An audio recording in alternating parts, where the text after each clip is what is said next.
Okay, here we are. Good morning. Good morning. My name is Paige Bronk. I'm with the town of Groton Economic Development. First and foremost, I think I want to say how excited I am. I think I've heard from many of you that everyone seems to be pretty pleased to be in person. For many of us, it's been a number of months before we've had a real meeting. Most of our meetings have been done through Zoom. So just to let you know, we had actually contemplated whether or not we were going to do this format through a Zoom meeting and ultimately decided not to. And looking at the phasing within the state, we basically went with the Phase 2 standard and trying to keep it under a 25-person limit. We felt with social distancing and masks, we actually could be fairly safe in conducting this 2-hour meeting. So we've been talking about doing this since the spring. Originally it was planned, I believe, for late March, and kept putting it off, and finally here we are. So we're really excited to do this. Obviously the state has been promoting opportunity zones. This corner of the state often will do some of their own promotions as other areas in the state do the same. Hartford, New Haven, Stanford. We tend to believe that Groton is a pretty significant portion of the state, and with our employment and our growth. And so we did partner with Advanced CT, and quite thankful in having their assistance as always. Sadie here helping us coordinate for this event, as well as Courtney. So also I want to have a special thanks to this facility, Groton Inn and Suites. Normally it would be as simple as contacting them and having a meeting, but they've been working with us for months trying to find out how might we do this. And this particular property is actually in the opportunity zone as well, and there'll be some maps that give you some orientation, but I did want to thank them for helping us make today's event occur. So basically the objective of today, more than simply providing some coffee and having some face-to-face time, the objective really is to try and educate people a little bit more on opportunity zones. I'm sure most people are aware of them, but let's learn more as this thing moves forward. Learn more about Groton, learn more about how opportunity zones might be working and progressing in the state of Connecticut as a whole, and also hear from people that have been involved as investors, running their own fund, and the legal perspective as well. So I think that is the goal. And then the last real objective for us is to try and do some matchmaking. That's the real benefit in getting the FaceTime, rather than simply by Zoom, getting some opportunity for getting that matchmaking that may occur between property owners, realtors, investors, attorneys, etc. So at the tail end of the presentation, Sadie is going to help us and try to coordinate some of that matchmaking for the last portion of the event. So let me just do some brief introductions of our 4 presenters today. The first one, Mike Andriana from Pullman and Conley. Mike's been involved statewide for a number of years, quite knowledgeable about a lot of special programs.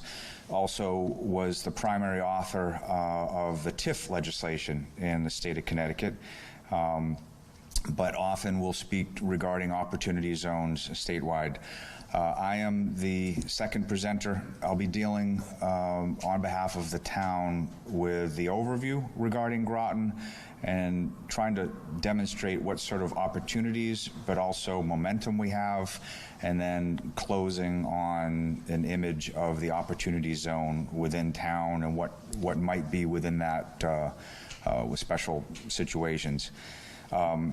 Courtney Hendrickson from Advanced CT will be presenting more of a statewide perspective, how things have been unfolding throughout the state, with a particular focus on what might happen moving forward in Groton between those that are looking for these opportunities. And then lastly, Al Pucella from cap zone impact.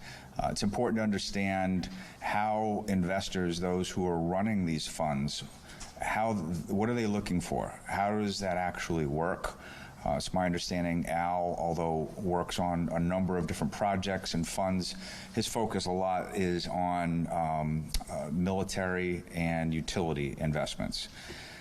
So I think moving forward at this point, I will invite Mike to come up and go through his slides. Thank you.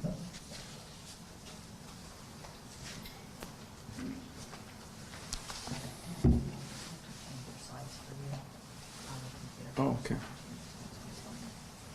Good morning, everyone. Good morning. I need the fog to clear from my glasses with the mask for a second. It's great. It really is great to be here. It's been a long time since I've been in a room like this with people and talking face to face, and I think we can do it safely, so it's terrific. As Paige indicated, my name is Mike Andriana. I'm a partner at Pullman & Comley.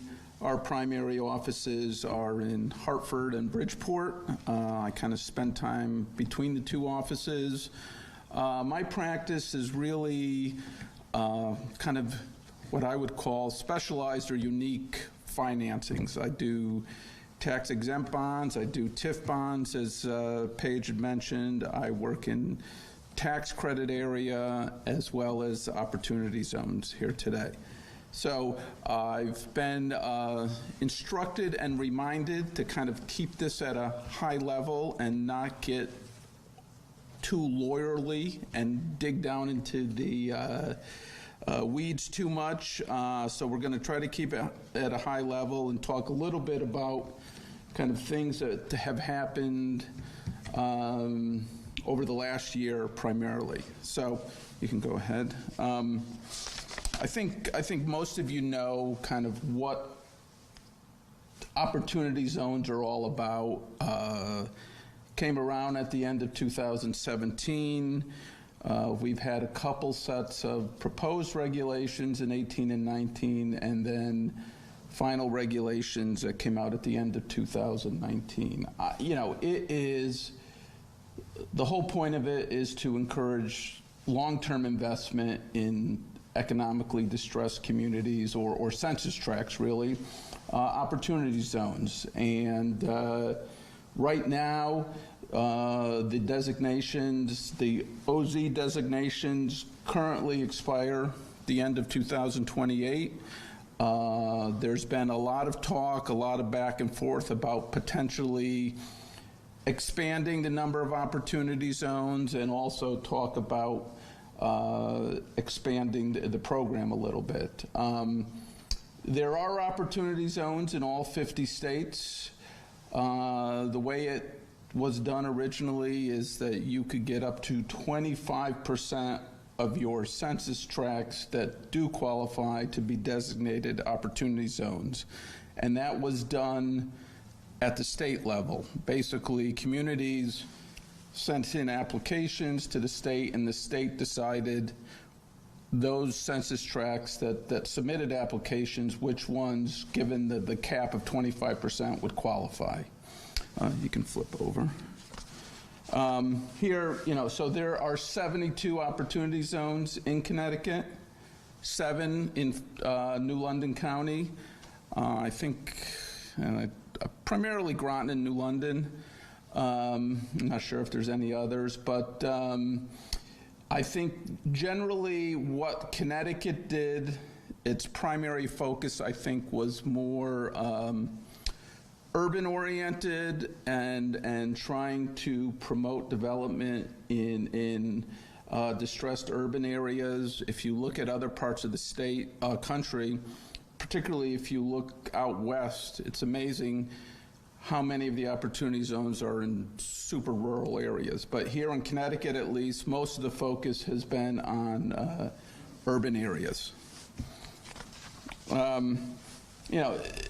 This right here is kind of if you could summarize the program, this is what it's all about. It is either the ability to invest capital gains that are generated, by a sale of an asset or property.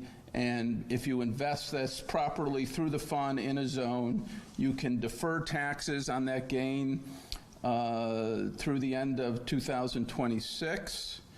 And there are particular provisions that if you hold your investment in the Qualified Opportunity Fund for at least 5 years, and that 5 years expires before the end of 2026, so we're getting closer and closer to that kind of 5-year cutoff, you get to, the way it's written is increase your basis in the investment by 10%, which is effectively gives you a 10% tax break on the deferral. There was also a 7-year hold, which provided an additional 5% break.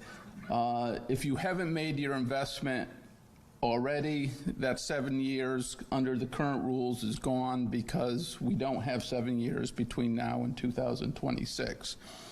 But obviously the big kicker is that if you hold your investment in the Qualified Opportunity Fund for more than 10 years, gains on the appreciation of your investment, that is excluded. And that's really the attractive part of this and the kicker and what everyone is really focused on.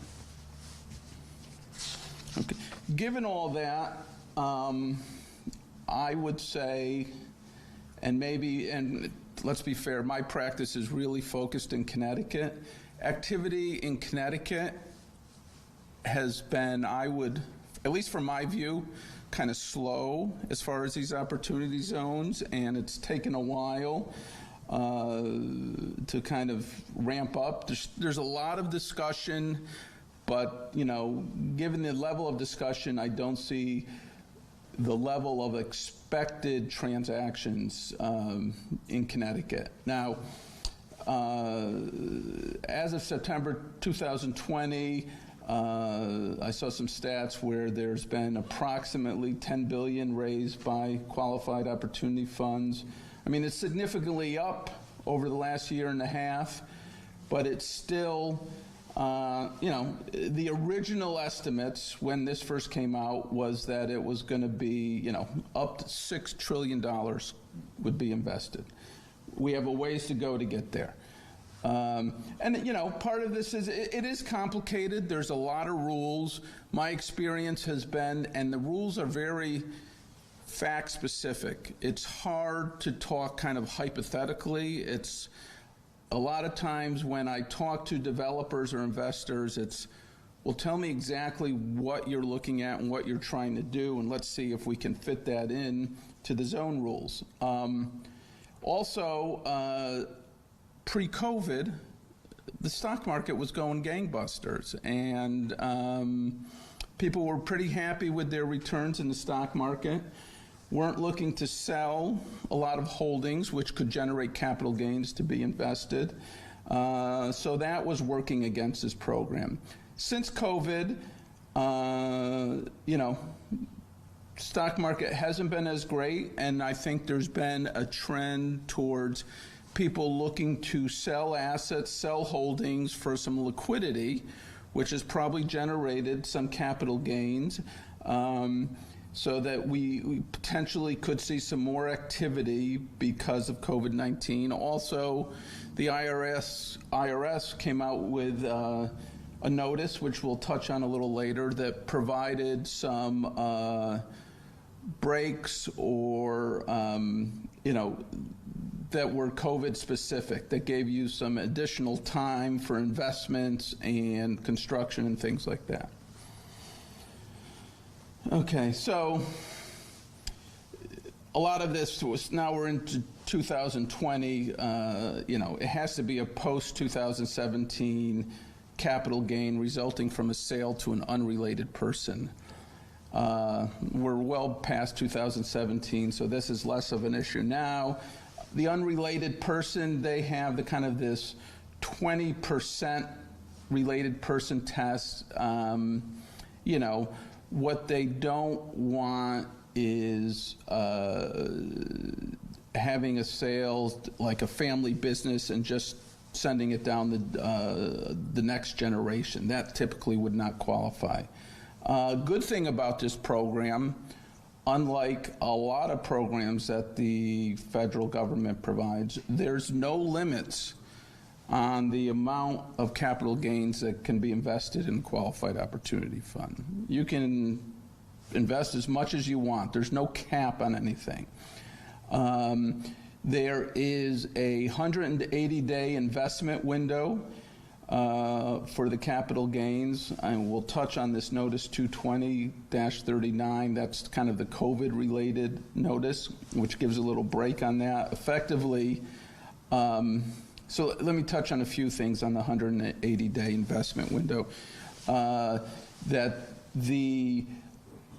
180-day investment is for pass-through entities. There's basically 3 different start dates that you could potentially use. You could use when the pass-through entity itself sold the asset and count 180 days from there. If the pass-through entity decides it doesn't want to invest the capital gain at the pass-through entity level, then when a distribution is made, individual partners or members have 180 days from the distribution, or you have 180 days from when, from the end of that current tax year. So there is some good flexibility there for potential investors. And also what notice 2020-39 said is that if your 180-day window ends anytime after April 1st, but before December 31st of this year, your 180 days is automatically extended to the end of this year. So if you had a 180-day window that, say, ended May 1st, you're effectively getting an extra 7 months to invest that capital gain into a Qualified Opportunity Fund. You can go ahead. All right, investors, individuals, C corps, S corps, partnerships, trusts, REITs, pretty broad.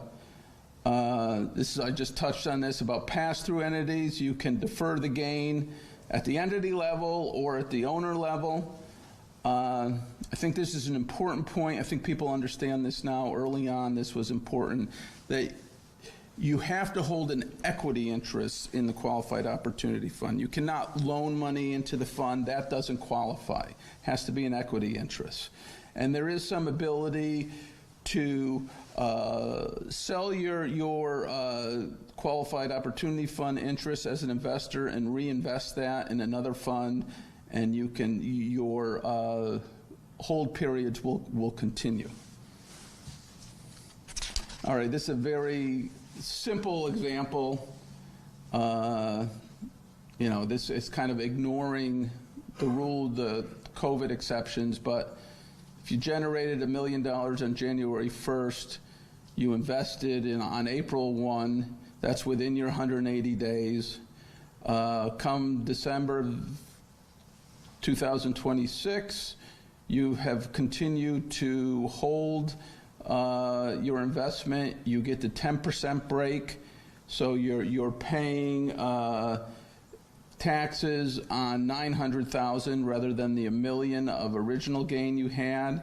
And then if you hold that interest for at least 10 years, and at the end of that time, the value of your interest has now increased to $2.5 million, that gain you made, the $1.5 million, is exempt from tax. So in my mind, it's that 10-year hold which provides the big kicker. Challenge, though, is 10 years for a lot of investors is a long time to stay in a single investment. So it's got to be the right investment and kind of the right project. Okay, I'm going to kind of move along here.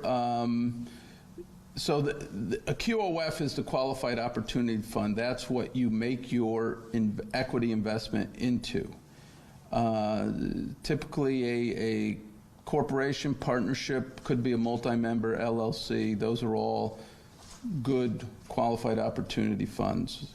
From a regulatory standpoint, it's pretty easy. The fund self-certifies.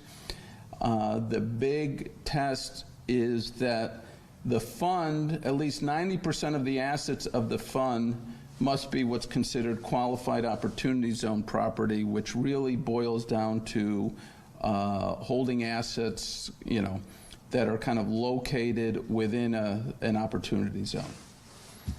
So that would also include a business that is formed and goes into an office building or some site that's in a qualified opportunity zone. You can still invest in that business, and that's considered a qualified opportunity zone property? Yes, the fund would take an equity interest in the business. Right. It would, have a membership interest, own stock of the business, and there are then tests for that business to be considered qualified opportunity zone business property. But the basic premise is correct. You can go ahead. Okay, so we talked about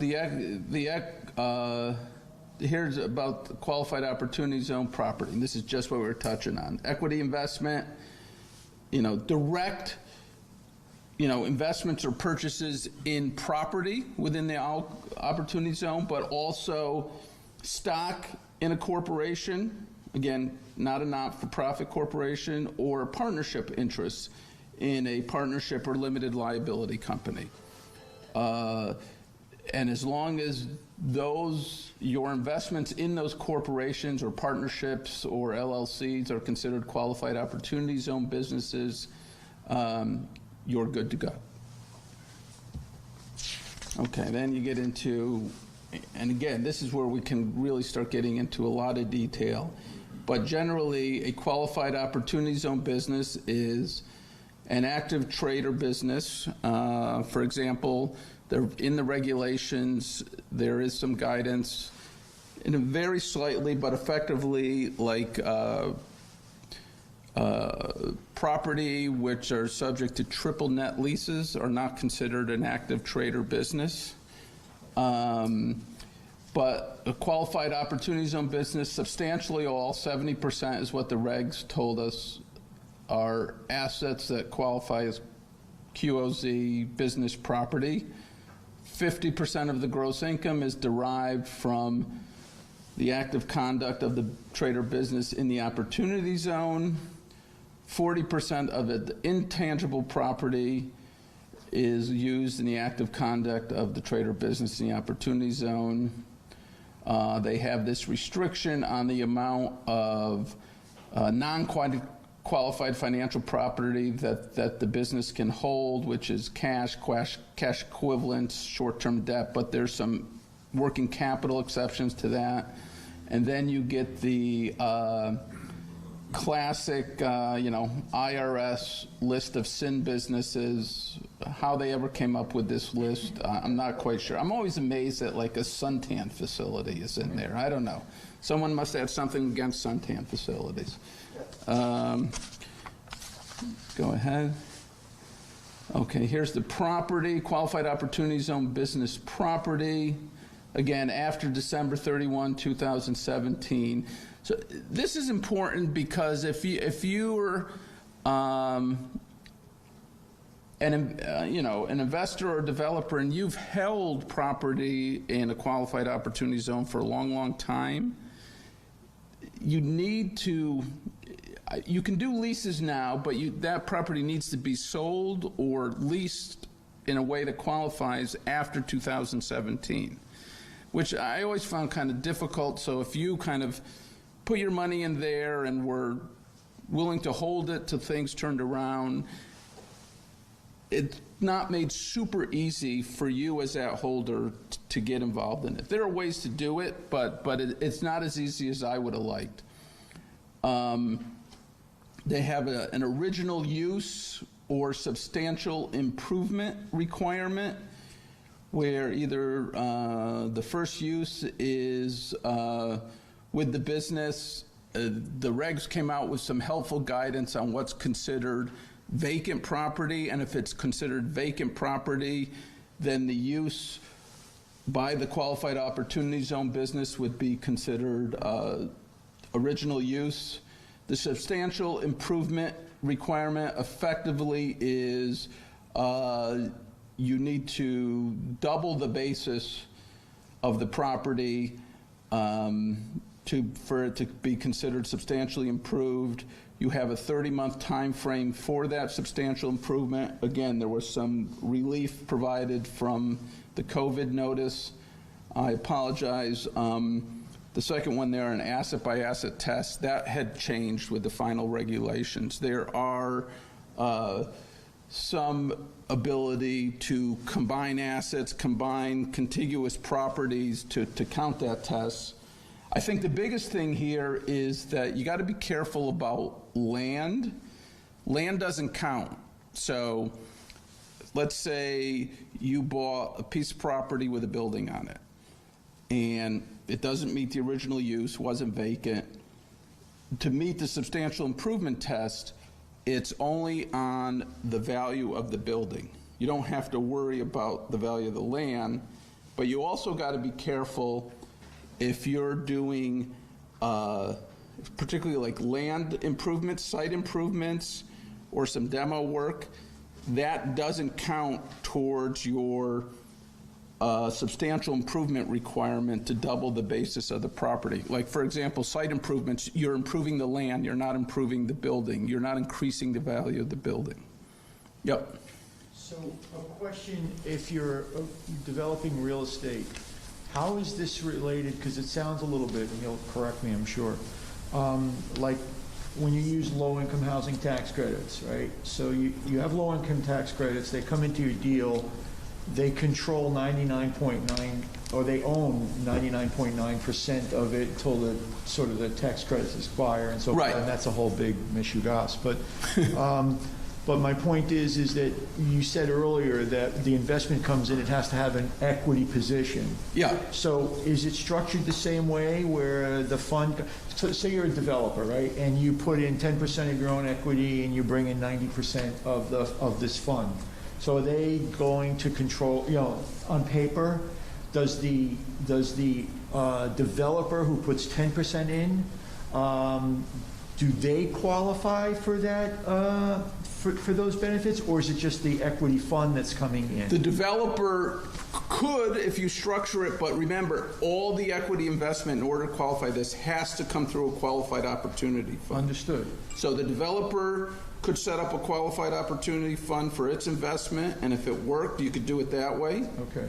There's, again, comparing to like tax credits, you don't have the same idea about this 99.9% interest. If the fund comes in and, you know, invests and becomes a 30% owner in the business, that's fine.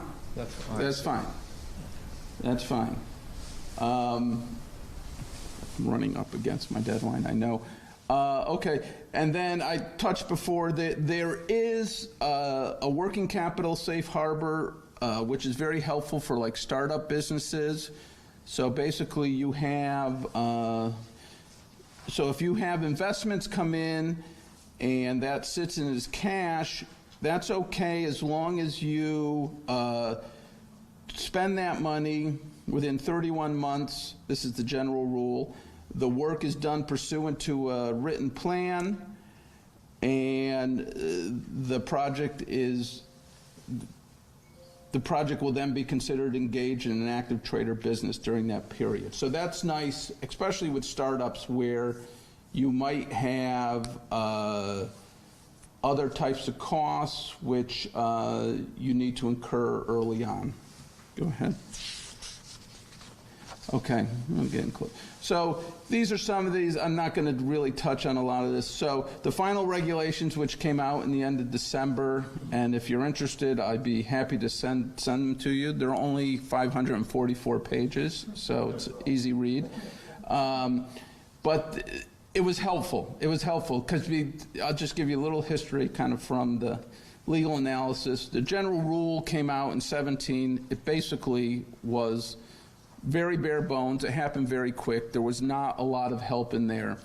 The two sets of proposed regulations that came out moved things on the right track, but also left a lot of questions that people had.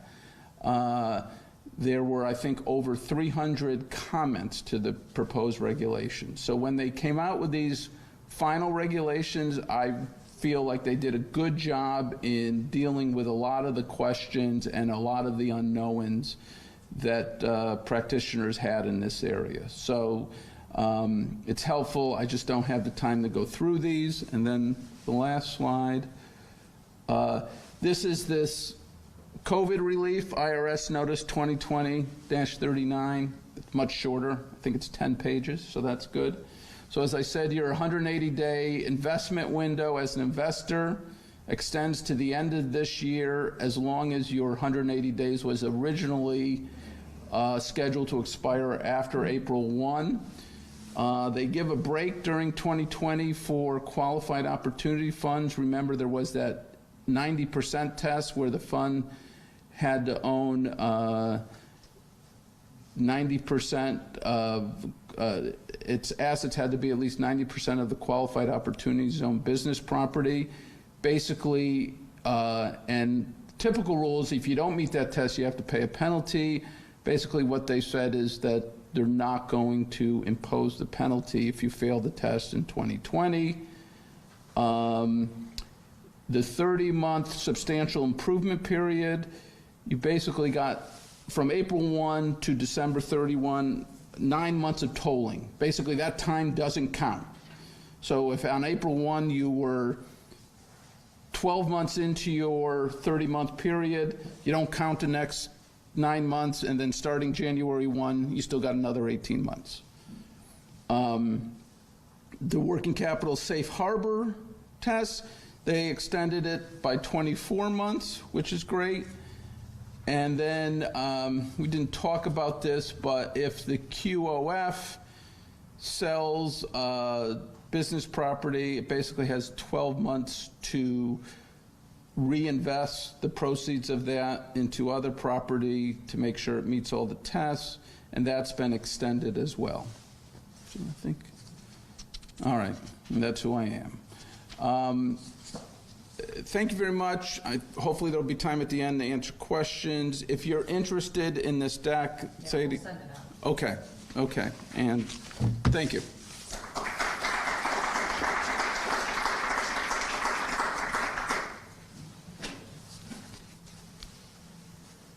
Oh, sorry.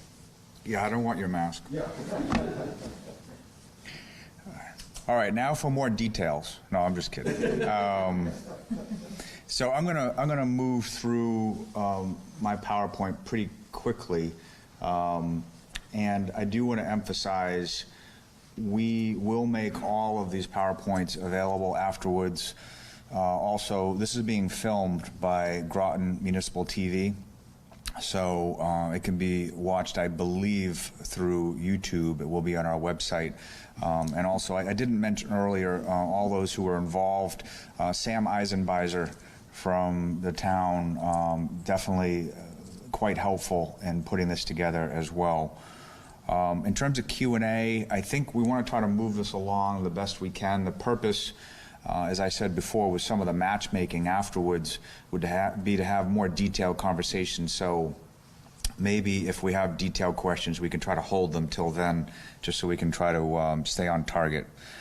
Okay, so as I mentioned before, I represent the town's economic development division, and that's not necessarily a small comment to make. It really wasn't that long ago, a few years ago, we didn't have such a division, and the town has been really understanding that that's important to actually have resources and staffing to move these initiatives forward. So there is a dedicated staff, a team that works with property owners and developers in trying to maximize the growth of the town. So purpose of this slide is to give you a quick overview of what Groton is, and real simply, you'll see it on a map later on, but basically Groton goes river to river.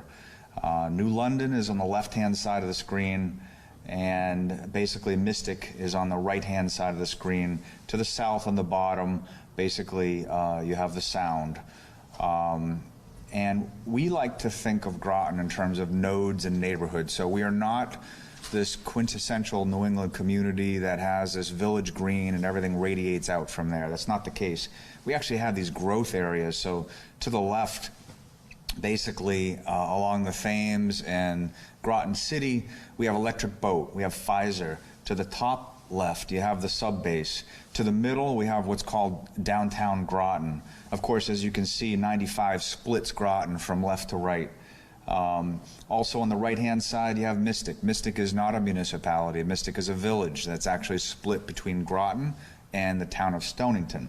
We also have Noank, and we have Groton Long Point in the bottom right.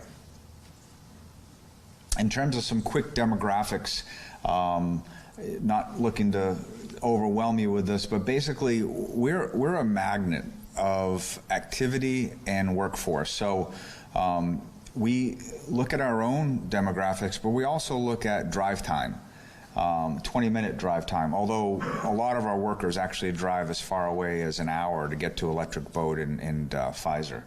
But locally, that's the first number you'll see, 10 minutes. Basically, it's a 10-minute radius from the epicenter of Groton, so that captures Groton.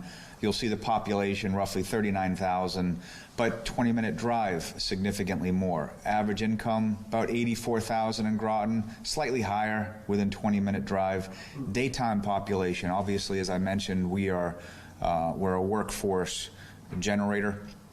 About almost 44,000, but beyond that, significantly more. Total jobs, that would be more full-time permanent jobs, about 26,000 and greater within 20 minutes. So we do envision ourselves as the hub for southeastern Connecticut. The 800-pound gorilla, or at least one of them, General Dynamics Electric Boat, we're thrilled to have them, and they have stabilized us for years. But locally, people talk about EB going up and down over time. Well, I think everyone knows the story these days. We have Virginia-class submarines, the new Columbia-class submarines. They can't even build the Columbia-class in the existing facility. They have to build a new building under construction right now. I believe the building is roughly 5 acres in size, the building alone. As a result, there are a lot of new net jobs that are being generated. The most important number is the replacement hires, and I do believe that nuance is missed by most. So a new job, a new title falls within that 3,000 realm. But an existing job held by someone who might be in their 60s, that replacement with a millennial worker, we actually think is the game changer. Right now, about 1/3 of EB's workforce is retirement eligible. The second 800-pound gorilla, Pfizer, may have heard of it.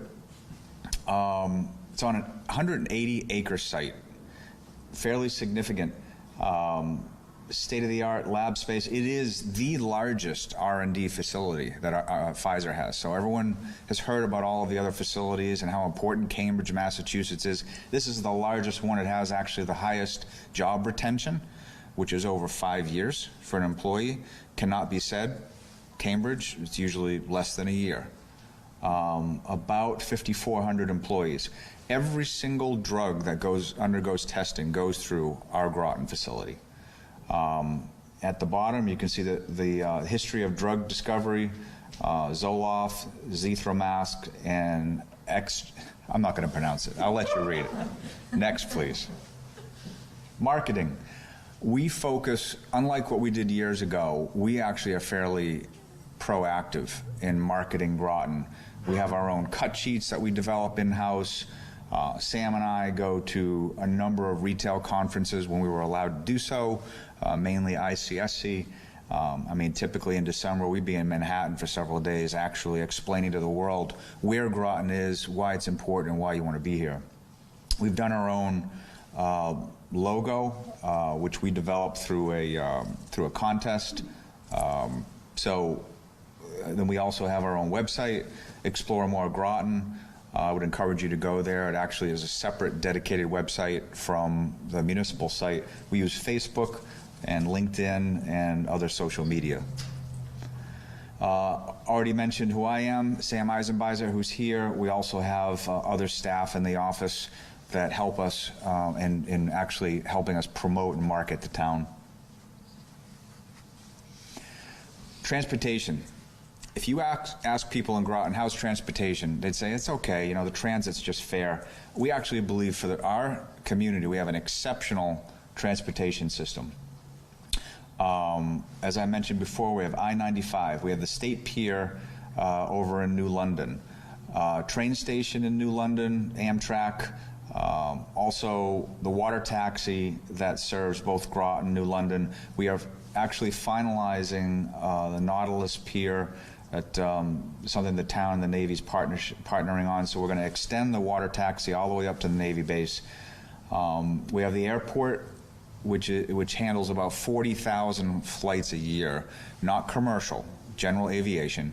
Nonetheless, it holds a commercial license, 2 significant runways, large enough for Air Force One to land here.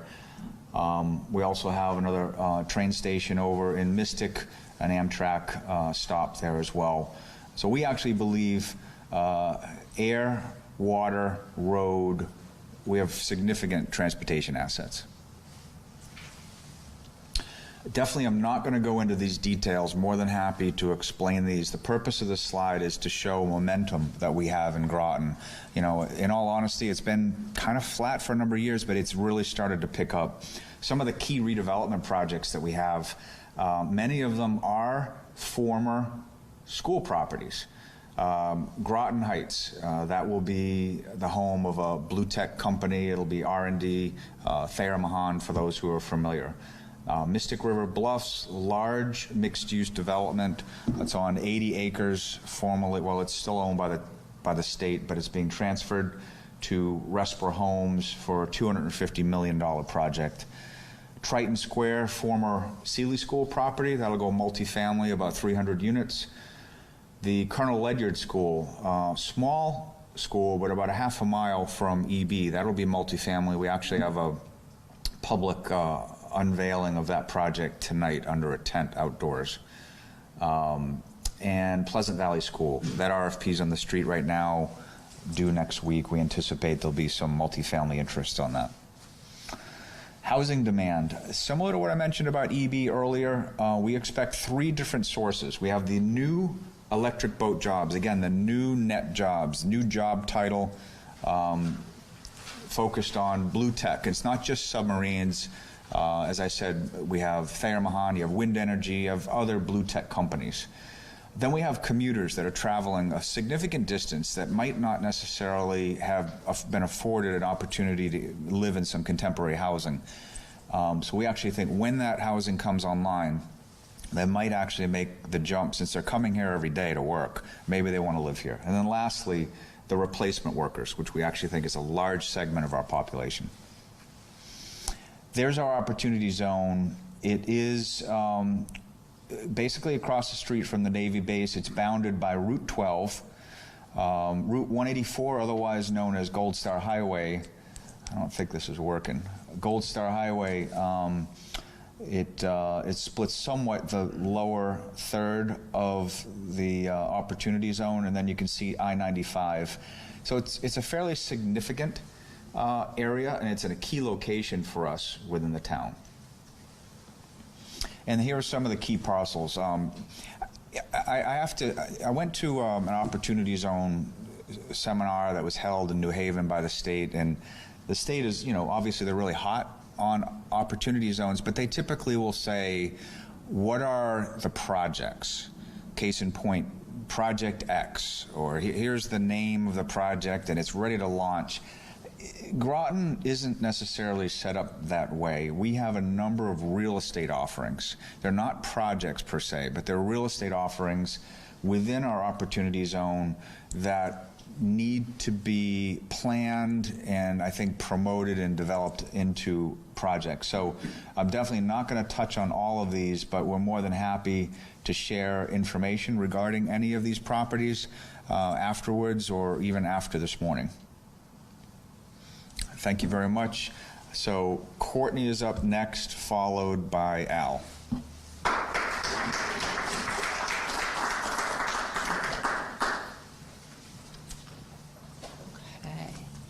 Good morning. Nice to see all of you. Thank you.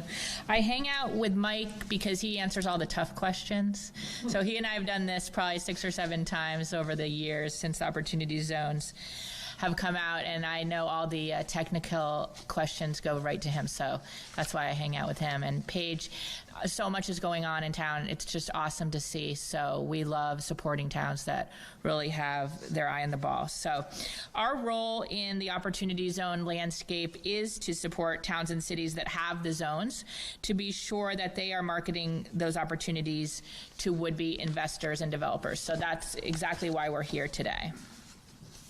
We are the statewide independent economic development organization, so we are the private sector arm to the public agency, the Department of Economic and Community Development. We are laser focused on business retention, expansion, and recruitment, and therefore supporting our critical partners, municipalities and regions, most importantly, with Opportunity Zone investments and any other economic development activities, all of which help statewide the effort towards business retention and expansion, as well as new business recruitment. Again, Mike has covered most of this detail, but of course the Opportunity Zone intent is that private sector investment into low-income communities. It was a bipartisan, originally developed legislation, which we like to make sure we highlight, and Mike walked us through that there are 72 in 27 of our Connecticut municipalities, and interestingly, there's almost 9,000 Opportunity Zones nationwide. He talked through that investments can be made in real estate and business, and we don't want to forget infrastructure as well. That's an opportunity that several communities are looking at because it's an interesting way for them to put the infrastructure they need to support their business community in using this program. In terms of looking at the landscape of Opportunity Zones thus far, of course, COVID has put a wrinkle in that, but importantly, we have looked at the pros and cons and been working with so many of the communities that are interested in making the most of their Opportunity Zones. So what we've really seen so far, a couple of the pros so far is, as Mike said, I think there is a little bit more detail now in the final regulations, but certainly at first and still today, most investors will say there is pretty little oversight, and that's an advantage that they see as compared to several federal tax credits and other programs that have traditionally come out through the IRS. We really like the idea that there's a new type of investor that's being exposed to different zones, and again, those distressed zones. We really think that that's a huge advantage and opportunity, no pun intended. On the con side, those same new investors, we just have to be careful. We're welcoming them to really look at these tracks, but they may not know the community or the region well, so we really want to be sure we're partnering very closely with our towns and cities to be sure that those investors have what they need to make good decisions. And just the fact that there are no local requirements, again, investors and developers have traditionally felt that that's a positive, and that probably is a positive for them. But on the community side and in that community development world, we're always hearing we just have to be real careful when there's no local hiring and affordability type of requirements there. In terms of Groton, Paige did a great job of laying out the actions that they're taking in terms of just the development that's going on in and outside the zone, and we're supporting them in the variety of ways that you see here. Managing the zone, that in and of itself is something that they have to put together as part of their town department. Identifying property owners, which of course we're here today to do, to meet you, to educate you, answer your questions, highlighting those available parcels that Paige showed us, and other benefits of investing and developing in Groton are important, even if they're not monetary incentives, even if they're beyond necessarily the zone boundaries. It's important that you all know the landscape in general of why it makes sense to invest and develop here in Groton.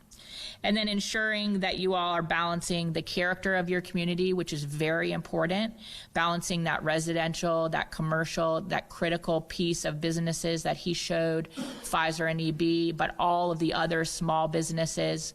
So doing all of that and maintaining the character of Groton despite the opportunity zone excitement and all the proposals that we would like to see. So we're helping support them in those ways. And then lastly, I'll end with our Connecticut Site Finder database. If you're not familiar with our Site Finder, that is essentially the MLS for Connecticut, and it has the opportunity zone specific properties tagged. So that's helpful for you all if you're looking at which parcels in and around the state are in opportunity zones. That is the commercial MLS, as I said, but it is much cheaper than your CoStar or your LoopNet. And really the added advantage of using the Connecticut Site Finder database with us is that on the back end, you have access to all of the senior economic development decision makers at the state who can talk with you and work with you on your projects and why they may or may not make sense in Groton and around the state. So that's my spiel, and I'm going to turn it over to Al. Yes, there's a question here. Could you take a plea back to the state? We're operating in Texas, permitting 2 months, screaming at us to get our act together. The lawyers I've talked to about Connecticut, because I live in Connecticut, we'd love to do something here. Problem number one, we're an operating company. Most of you, as you mentioned, nobody thought that you want to create jobs. Urban, so they come in, they go away. What you want is operating where we create jobs for you. What I've heard also back to Hartford is talking to lawyers, they tell me 6 months for permitting. That's inexcusable. They can't figure it out in 2 months. Maybe you ought to think about bringing a third party in, firing. It's just, I live in Greenwich, Connecticut. Thanks to de Blasio, people are bailing out of New York City and coming to Connecticut. And the Connecticut people are getting smart, especially people I'm older. They are bailing and getting out of the state as fast as humanly possible. How are you going to replace them? All the billionaires are just about gone. How do you replace the billionaires with taxes you're getting? It's just, it blows my mind. And I desperately want to help the state. Because my anchors are, I have a son in Rye, and I have a daughter in Boston. And I want to stay here. And that's why I'm here. I really want to do stuff to help you. But you make it very difficult for me. I appreciate that. One note that we are not the state, but we work closely with the state. I'm happy to talk with them about that. However, I will say we have been working closely with them on that exact issue. We understand that permitting is slower here. We have gotten better, especially through DEEP and some of the other state agencies, and we intend under the current administration to get even better and even faster. It's definitely on our radar, and we have been supporting the state in those same feedback from our businesses, because much of what we do is we hear that feedback and we're able to relay it to those decision makers. So thank you. Yeah, please, keep screaming. They don't get it. If you deal with other states, Wyoming, it's a dream compared to here. The only state that I've dealt with that is worse is California. You know? And I'm also tired of reading in the Wall Street Journal how screwed up Connecticut is. We have to get our act together. We agree. Thanks. Al?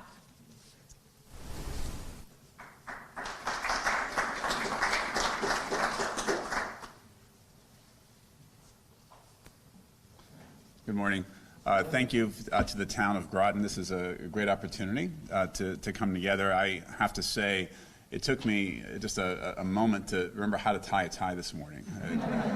It was about 6 months ago. It was the last time I did this, so I hope it's under the mask. So if I made a mistake, I got to hide.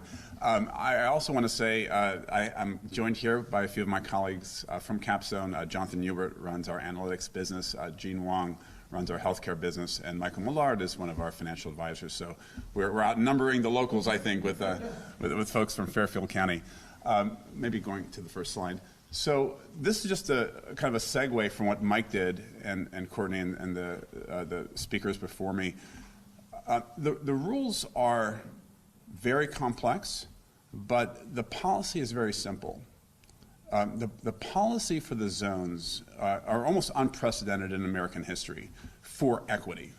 If you think about how we as a country change behavior and set priorities, it's based on tax. I'm a tax geek. I didn't do very well in law school, but I got an A from Marty Ginsburg in tax, Ruth's husband. So it was one of my few A's ever. But I really like tax because it is policy. And if you think about tax in our country, our country is founded on tax, right? Some folks in Boston Harbor didn't like the tax code and threw some tea in the harbor. So, when we want to make big changes, we do it through tax. And we've done subsidizing money to worthwhile causes through debt and through philanthropy, right? Municipal bonds, you don't pay your tax on your interest. Philanthropy, your 501c3, you take it off your deductibility of your taxable income. Well, equity has been very narrowly subsidized, right? If it's housing, it's a LIHTC credit. If it's solar, it's an ITC credit. What this law did, and it came out of left field, stuffed in the December package, was put equity on par with debt and charitable giving. It's ubiquitous, it's unlimited, it's holistic, right? So you have to think about this differently, how opportunity zones are utilized. And what we've done at Capstone, we actually are a very proud Connecticut company. We're based in Norwalk, very close to Westport, where I live with my colleagues. And we said that this is such a complex group of rules, and I've summarized them here, but Mike did a much better job in his presentation. Someone needs to operationalize this. So Capstone was set up in May 2018, before even the draft regs were out. We were, I think, one of the first funds in the country. And we said, we want to be in the whole ecosystem of zones. We want to work with investors to help them figure out how to trigger the right gain and how to put it to work. We want to work with projects and companies who are users of capital who don't really understand, how do I make myself compliant? How do I advertise myself? And in the middle, all the stuff that has to happen with lawyers and accountants and wealth managers to set up the right platforms, the right strategies, the right compliance. That's what Capstone is. So Capstone is pulling it all together. We've been at it now for over 2.5 years. And what you'll see in the few slides are how we take the program, which by and large was a real estate program. And why was it as such? Because the IRS, when they got the 15-page law in January 18, they said, like, what is this? Where's the congressional testimony? Where are the draft regs? Nothing, right? This was just stuffed in the tax bill as a law. So what the IRS did in the first two set of draft regulations is say, we really want to make sure the money's going in the zone. We don't understand this rule. We're going to have a lot of conferences and take questions, but that money better go in the zone. So you can see real estate, right? It's physical, it's there, and the users of that capital are the developers and the tenants, so that they're in the zone. But what happens with infrastructure? What happens with operating businesses? You say you're in a zone, you have one employee there, your other 50 employees are in Switzerland trading Chinese stocks. Is that a company we should be subsidizing? No, right? So the 2 years were spent understanding how do we take this real estate approach, pretty much, kind of a 1031 on steroids, and turn it into something that also works for the community, for the supporting infrastructure, for operating businesses, for innovation, for job training, for people, right? It's a low-income community approach. So the funds that now are starting to be operationalized around the country, and we're active in all 50 states and the territories, are a few different ilks. Number one is kind of what we are, a traditional fund. You raise money for investors if they want to activate a capital gain, defer and abate the old gain, exclude the new gain, invest in us, we'll get to work. So we're a private equity style fund, and we focus on zones and only zones, but across all asset classes.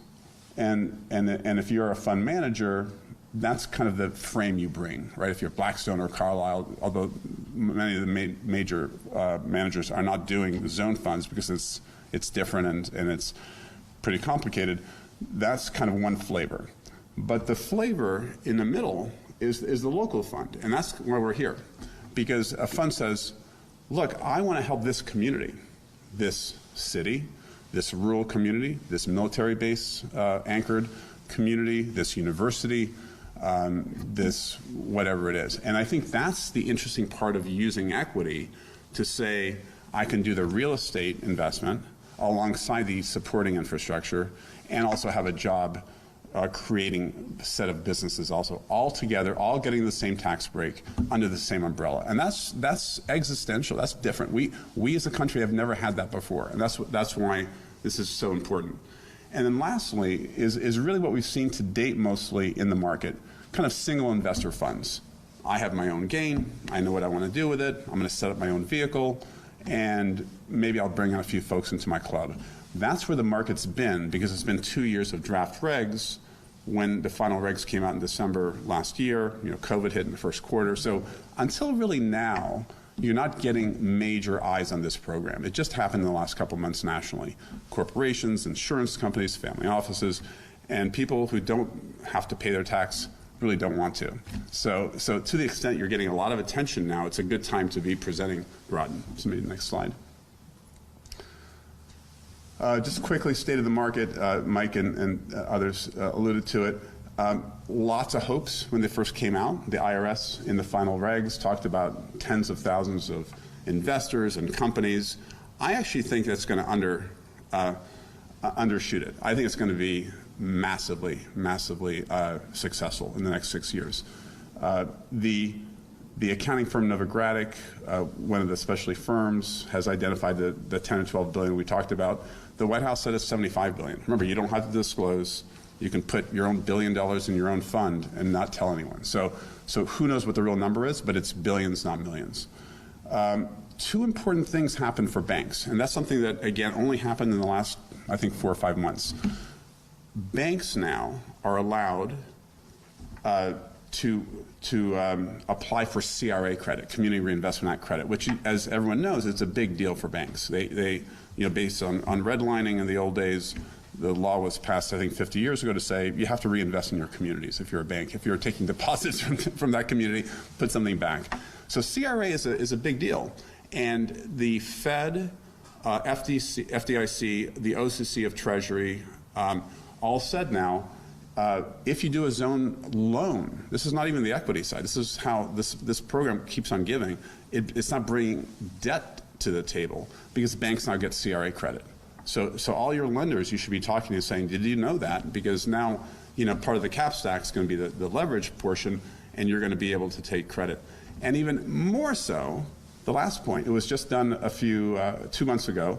The Volcker rule was passed after the last crisis, saying banks really shouldn't be making equity investments, too risky. It almost brought down the world economy with derivatives. But for a few exceptions, we, again, Fed, FDIC, OCC, and the SEC and the CFTC, the Commodities Future Exchange Commission, all came out with a joint rule. First time in decades, all 5 of them said, in addition to SBICs, small business investment companies, now banks can do equity in zone funds. Again, massively important, because now every bank in the country can make an equity investment as long as it's a zone deal. See, so this just all happened in the last few months. So there's momentum picking up with new sources of capital coming together, awareness, we are where we are with COVID, so it's chronic but stabilized. And I think people now are looking to where this market's going to go. But I believe it's going to be a very, very important new asset class. Next, please. So what did we do at Capstone? I wanted to show an example. We invested in a VA clinic in Minnesota. And the reason I put this up is that it had components of what we see components that are important in a deal. Number one is, who is going to use that facility? In this case, the U.S. federal government built a spec under a 20-year lease. You know, really, really important, right? To say that if I'm going to put money to work, that I really want to know there's going to be a useful, you know, off-taker or tenant. And in this case, it was the U.S. Veterans Affairs. You know, number two, is it something you're proud of being associated with? I mean, this is healthcare, right? This is people. This is people's health. So it's not the five-star hotel, right? It's not, I mean, this is something that the community in Minnesota really, especially for the vets who need access to healthcare given the sacrifices they made for this country, is very, very important. And thirdly, it's programmatic, right? It's not a one-off facility that only works there.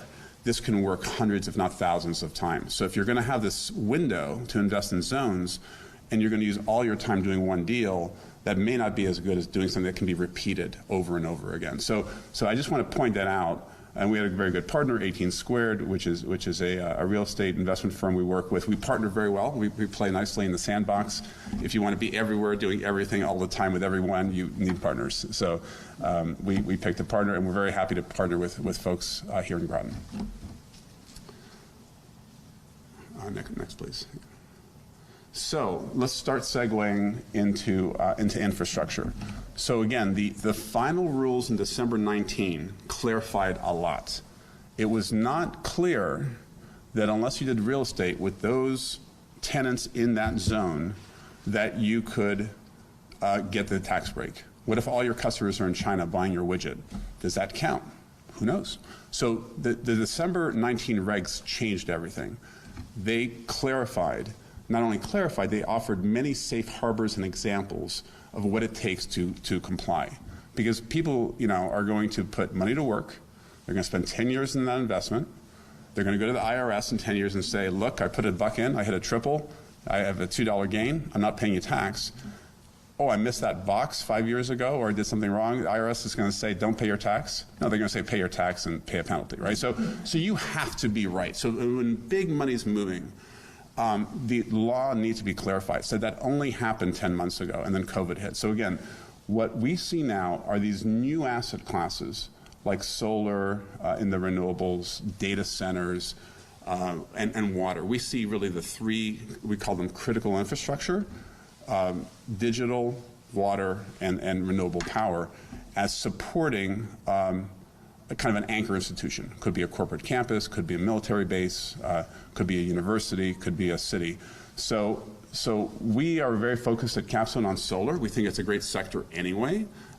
It is the E in ESG, right? Environmental, social governance. The zones are the S, the social piece. So you get E and S. And lastly, it's very much scalable, right? You have residential solar, which you can do around the country. You have community solar, where you build a facility for the community users. You have commercial and industrial, so you move up the value chain to organizations. And you have utility scale. So again, lots of shots on goal, right? That's always how you should be thinking about this, is, you know, as an investor, at least from my perspective. Can we do things that are repeatable and in the spirit? So we at Capstone have focused on solar, but also, you know, we'll be rolling out other infrastructure. A lot of the components we talked about the banks who are interested, who are going to get CRA credit for the fund we're starting for a national solar fund. There are other renewable approaches, wind, geothermal, battery storage, that again, you know, amplify that approach for renewables, and clean energy, whether it's LNG or others, also work. And also, when you think about location-based subsidies, again, you know, we subsidize as a country by sector, you know, that light tech credit, that solar credit. Well, now, that polygon, that opportunity zone, anything goes. So you can start to layer in different approaches. So if you're going to have the anchor institution, that corporate campus or that military base, it's going to need water and power and digital and maybe even residential, you know, how, I mean, so you can start putting together a whole package. And what we think is very, very important, without saying, is that you're invited in. You know, you're not there to impose through gentrification or just a, hey, we want to make money and you just happen to be where we are. It's important to have a partnership with the locale. So these kind of meetings are actually more important than ever, because over 10 years, if you don't have the support of your local partners, you will fail. You will fail. Military is something we spend a lot of time on. I've been very interested in using the military network as several hundred military bases. 121 are in zones. I mean, actually in the zones. So if you're in Corpus Christi, Texas, you're in a zone. We've been working a bit with Fort Bragg in North Carolina, next to a zone in Fayetteville. So the military is a great, great partner for zones, because they're a long-term, they're going to be around. If they're not around, we're not around, right? So they're a great partner, and they have a lot of stuff they need, right? They need that energy and the digital and the housing and the most successful P3 that the military, I know we have someone here from Balfour, has really been over the last 2 decades, military housing, right? Using private money, building good stock on base or next to base, and therefore that model where the government is kind of the off-taker, either directly through an off-take agreement for water or power, or indirectly through the vouchers that the troops and workers have, is a great model. So we think of the military as a phenomenal anchor investor for zones. They're there, they're permanent, they need a lot of stuff, and whatever you do with one base commander, you can do a few more 100 times. And we've built a database of all the zone bases in the country, what they need, what they have. Jonathan, if you want to talk to Jonathan, he's someone on top of that. But we believe in getting ahead of this and offering a solution that has the capital. And just last thing for the military is that it really makes them more connected with the community, which is a good thing. It's better as an investor to have 2 or more off-takers, right? If someone's just buying my water or buying my energy, that's risky, right? What if that goes away? Well, if I have 2 or 3 or 4 customers for that infrastructure, much better. So we look at ways to build scaled infrastructure that has a variety of off-takers. And again, making this all zone compliant, bringing in regular way investing with the capital, increasing resilience. One of our board members is Steve Flynn, former Coast Guard commander who lives in the area, is spending some time also, thinking through a national zone strategy with us. He teaches at Northeastern. We believe increasing resilience is a very, very important theme, and we do that everything we do, especially with long-term investments. You have to make sure they're going to be around in 10 years. And the program, you can hold your asset tax-free for 28 years. You have to exit in 2047. But it's almost like a 401k. I can hit my double or triple in 10 years. I'd like to have a quadruple or more, all tax-free. So we think 10 years is the minimum. Some of our investments we're negotiating are multi-decade. And then lastly, so Capstone, we see ourselves at the fund level. Remember, the most important thing I tell people about the program is the complicated nomenclature. A fund doesn't have to be a fund. It can be a company. We are a fund. Capstone itself is a QOF, Qualified Opportunity Fund in Norwalk. You can be a trust. You can be a REIT. So managing that fund level, where you bring in the money from the investors down in the right way and report at the fund level and account, is very, very critical, because the investors now, the corporations, the insurance companies, the institutions, they expect very robust, accurate, timely reporting. So as zones now, hit the adult table, we believe that offering is going to be very important. At the investment level, there's a lot of stuff to do. You got to track the investments. You have to recycle. You don't have to stay in the same deal for 10 years. You just have to keep your money in the fund for 10 years. The company can get sold in year 3, and you have a year to recycle that money. So kind of managing all those timing issues is important.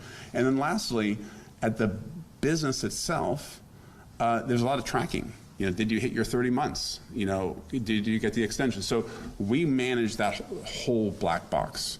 So if you want to set up your own fund and do your own deal, but you want fund management, we'd like to be helpful.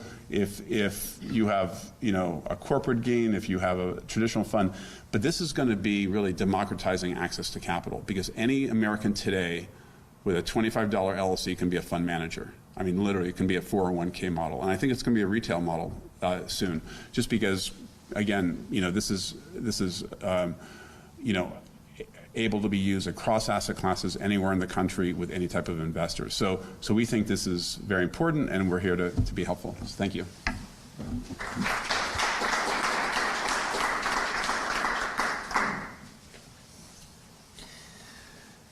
I want to thank our speakers, and also I want to be explicit. I want to thank you for actually participating today as well.